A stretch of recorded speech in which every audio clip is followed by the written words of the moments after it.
Wayanad MP Priyanka വാദ്രയുടെ തെരഞ്ഞെടുപ്പ് അസാധുവാക്കണമെന്നാവശ്യപ്പെട്ട് ഹൈക്കോടതിയിൽ ഹർജി. BJP സ്ഥാനാർത്ഥിയായിരുന്ന നവ്യ ഹരിദാസാണ് ഹർജിക്കാരി.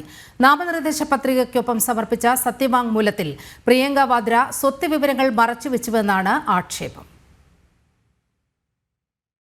വയനാട് MP പ്രിയങ്ക വാദ്രയുടെ തെരഞ്ഞെടുപ്പ് റദ്ദാക്കണമെന്നാവശ്യപ്പെട്ട് BJP സ്ഥാനാർത്ഥിയായിരുന്ന നവ്യ ഹരിദാസാണ് ഹൈക്കോടതിയെ സമീപിച്ചത്. നാമനിർദ്ദേശ പത്രികയ്ക്കൊപ്പം സമർപ്പിച്ച സത്യവാങ്മൂലത്തിൽ പ്രിയങ്ക വാദ്ര സ്വത്ത് വിവരങ്ങൾ മറച്ചുവെച്ചുവെന്നാണ് ഹർജിയിലെ പ്രധാന ആക്ഷേപം. സ്വത്ത് വിവരങ്ങൾ മറച്ചുവെച്ച നടപടി തെരഞ്ഞെടുപ്പ് പെരുമാറ്റച്ചട്ട ലംഘനമാണെന്നും ഹർജിയിൽ വാദമുന്നയിച്ചിട്ടുണ്ട്.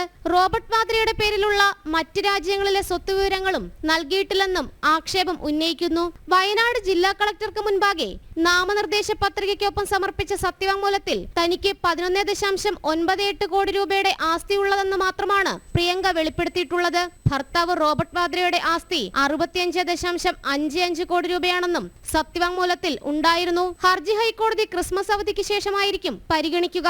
ജനം, കൊച്ചി.